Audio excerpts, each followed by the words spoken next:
Assalamualaikum warahmatullahi wabarakatuh. Bismillahirrahmanirrahim. Alhamdulillahirabbil alamin.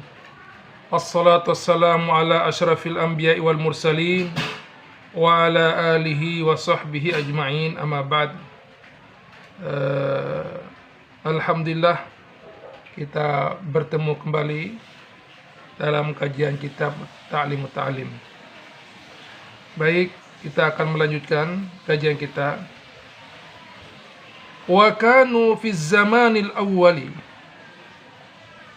Wa kanu fi zamanil awwali, dan adalah mereka fi zamanil awwali, di zaman awal dulu.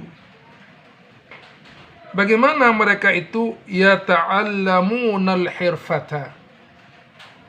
Mereka itu mempelajari berbagai macam bidang kerjaan. Ya, al-hirfah adalah pekerjaan. Yata'allamunal hirfata. Mereka itu mempelajari berbagai macam bidang pekerjaan. Thumma yata'allamunal ilma. Lalu kemudian mereka itu mempelajari ilmu hatta la yatma'u fi amwalin nas, sehingga mereka itu tidak tamak menginginkan harta orang lain. Hatta la yatma'u fi amwalin nas, sehingga mereka itu la yatma'u, tidak tamak, tidak mengingini fi amwalin nasi, terhadap harta orang lain. Wa fil hikmati, dan di dalam hikmah. Wa fil hikmati ay warada fil kalimati adalah alal hikmah, yaitu datang pada kalimat-kalimat penunjuk yang menunjukkan atas hikmah.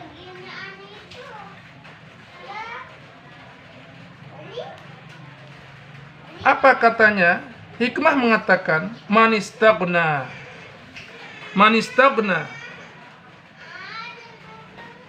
ay talabal ghina. Siapa saja yang merasa cukup bimalin nasi,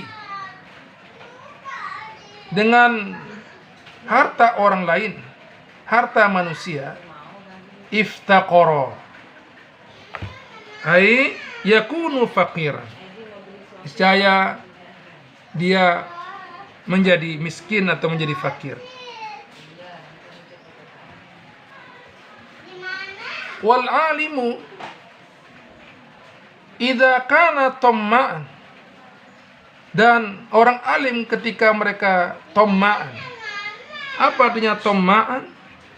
Hai kathirut tama', ya, sangat tamak sekali. Ketika seorang alim memiliki sifat tamak, sifat yang tamak, sangat tamak sekali, la yabqa lahu, tidak ada lagi baginya hormatul ilmi, yaitu kemuliaan daripada ilmu tersebut.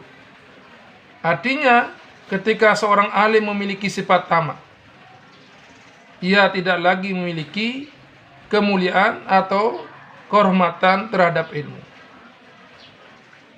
Wala yaqulu bil haqqi, wala yaqulu bil haqqi, dan tidak lagi dia menyuarakan kebenaran.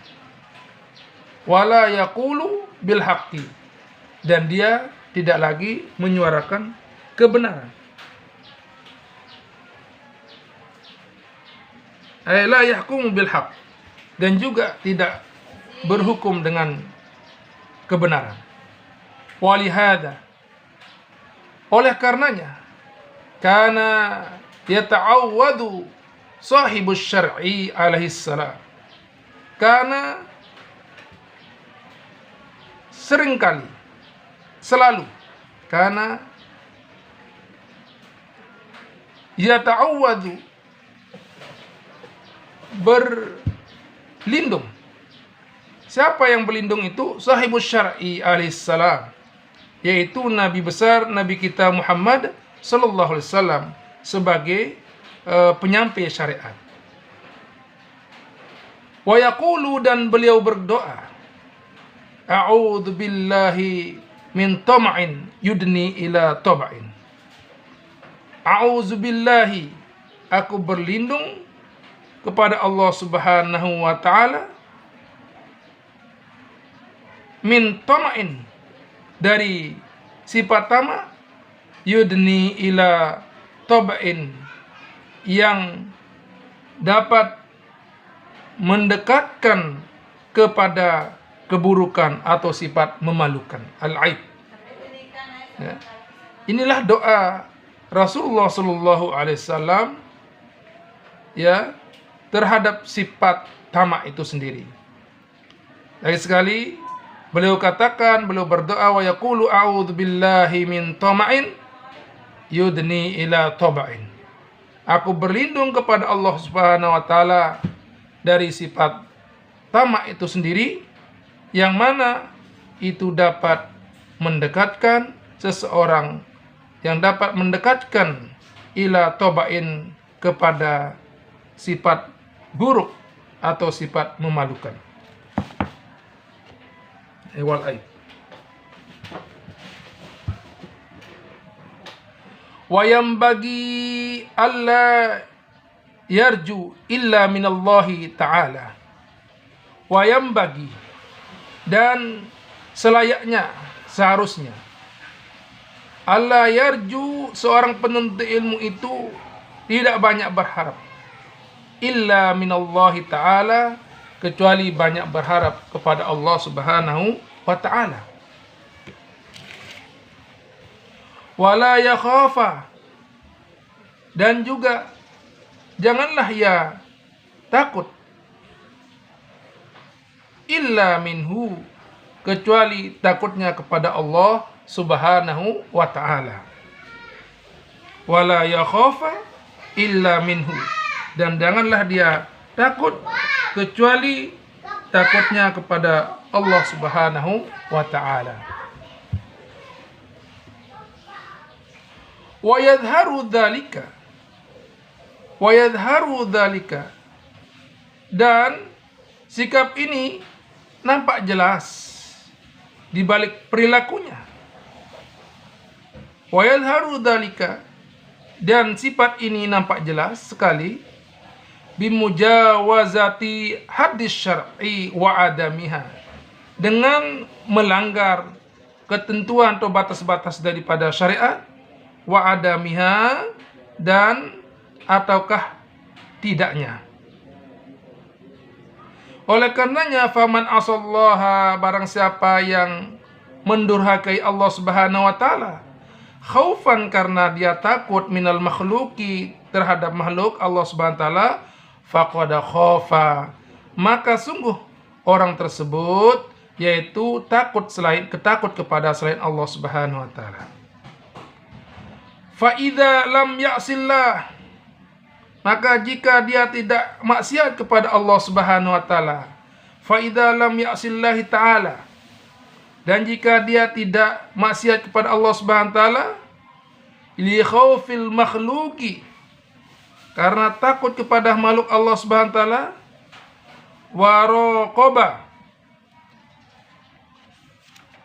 waraqaba, dan dia tetap menjaga, waraqaba, mengawasi atau menjaga hudud syar'i, akan ketentuan atau batasan-batasan daripada syariat, falam yakhaf ghairallahi ta'ala, tetapi dia tidak takut selain Allah Subhanahu wa taala, bal khafallaha ta'ala, akan tapi dia termasuk orang yang takut kepada Allah Subhanahu wa taala.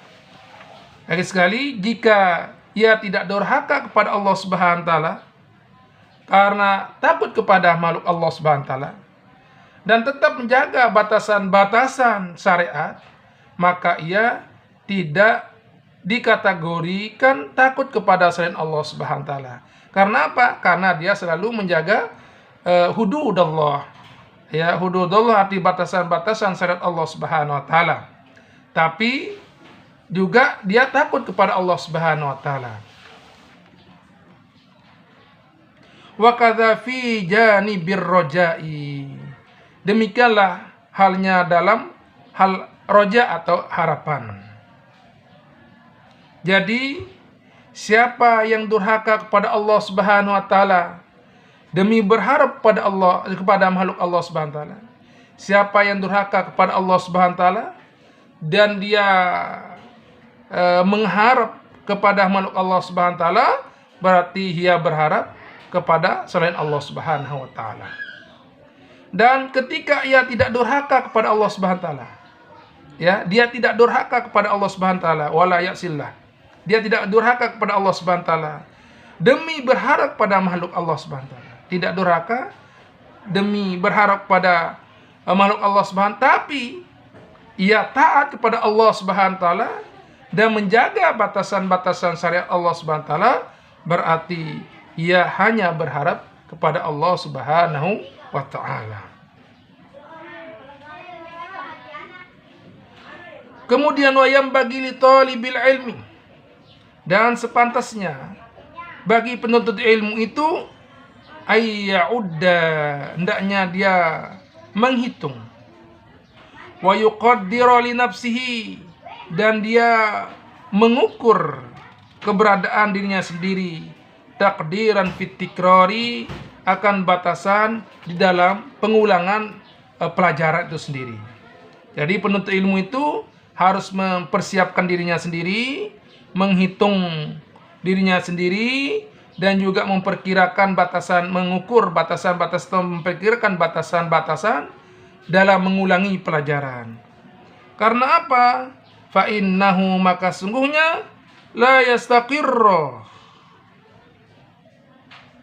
qalbuhu, dia itu tidak tetap hatinya tidak tenang, dia punya hati, hatta yablugha dzalikal mablaghi, hatta yablugha dzalikal mablagh, sehingga dia dapat mencapai apa yang menjadi batasan-batasan tersebut.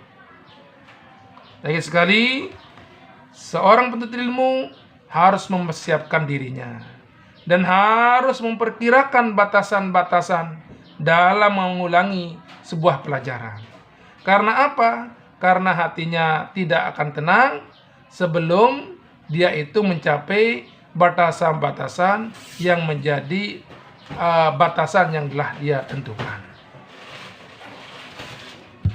Wa yambagi ayyukarrira sabaqal amsi, dan seorang penuntut ilmu hendaknya dia mengulangi pelajaran-pelajaran yang kemarin. Berapa kali yang dia harus ulangi? Khamsa marratin, dia mengulangi sebanyak 5 kali. Wasabaqal yaumil ladzi qablal amsi, dan juga seorang penuntut ilmu hendaknya dia mengulangi pelajaran-pelajaran hari ini, yaitu berapa kali itu? Arba'a marratin, sebanyak 4 kali. Wasabaqa alladzi qablahu, dan pelajaran-pelajaran sebelumnya berapa kali dia harus mengulangi? Thalathan, yaitu sebanyak 3 kali. Walladzi qablahu, dan sedangkan pelajaran sebelumnya juga dia hendaknya mengulangi itsnaini, yaitu sebanyak 2 kali. Walladzi qablahu, dan pelajaran hari-hari sebelumnya lagi hendaknya dia mengulangi wahidah, sebanyak 1 kali. Fahadha ad'a ilal hifdzi, maka inilah akan membawa atau akan lebih memudahkan untuk menghafal. Fahadha, maka hal ini yang sifat mengulangi ini ad'a, akan mengajak atau membawa atau memudahkan ilal hifzi, kepada kepada menghafal. Sifat tersebut akan membawa kepada memudahkan orang untuk menghafalnya. Wa yambagi alla ya'tada al-mukhafatata fit tikrari. Wa yambagi, dan selainnya juga tidak membiasakan diri mengulangi pelajaran dengan suara lirih. Ya, suara lirih. Al-mukhafatah ini dibaca dengan mendomakan huruf mim. Al-mukhafatah. Lafaz ini merupakan bentuk masdar dari kata al-ikfat, artinya melirihkan. Suara bukan dari kata al-khauf, yaitu berarti takut. Wayam bagi alla ya'tada, dan seorang penuntut ilmu itu janganlah dia membiasakan diri al-mukhafatata fit tikrari, yaitu dengan bersuara lirih dalam mengulanginya. Karena apa? Li'anna darsa wa tikrara, karena sungguhnya pelajaran tersebut dan pengulangan pelajarannya. Nah, karena belajar dan mengulangi pelajaran itu, li'anna darsa, karena pelajaran atau belajar, wa tikrara, dan pengulangan terhadap pelajaran tersebut, yang bagi ayyakuna biquwwatin wa nasyatin, hendaknya dilakukan dengan kuat dan nasyat, penuh semangat. Ya, kuat, yaitu maksudnya di sini kuat dan dengan aktif, dengan penuh semangat ini adalah dengan senang hati dan jiwa yang bersih. Sedangkan membaca dengan suara lirih itu menafikan pengulangan pelajaran dengan kuat dan giat. Wala yajhara jahran yujhidu nafsahu, dan jangan juga dalam mengulangi pelajaran itu menyuarakan dengan suara keras. Jahron sebagai suatu suara yang keras, yujhidu nafsahu, yang dapat melelahkan atau menyusahkan dirinya sendiri. Untuk apa kita tidak disuruh seperti itu? Jangan terlalu keras dalam membacanya. Ya, karena dengan keras itu dapat melelahkan dirinya sendiri. Kaila yang qati'a anit tikrara, agar tidak terputus dalam mengulangi atau berhenti dalam mengulangi pelajaran tersebut. Oleh karenanya fa khairul umuri, maka sebaik-baik urusan itu awsatuha, yaitu pertengahannya. Ya, sebaik-baik urusan adalah dilakukan dengan cara pertengahannya, yaitu mengulangi pelajaran antara suara keras dan suara lirih. Itu yang termasuk daripada fa khairul umuri awsatuha. Demikian yang dapat kami sampaikan pada pertemuan ini. Mohon maaf jika ada salah, mohon masukan dan kritiknya. Semoga bermanfaat. Hadanallahu wa iyyakum ajmain. Wabillahi taufiq wal hidayah. Assalamualaikum warahmatullahi wabarakatuh.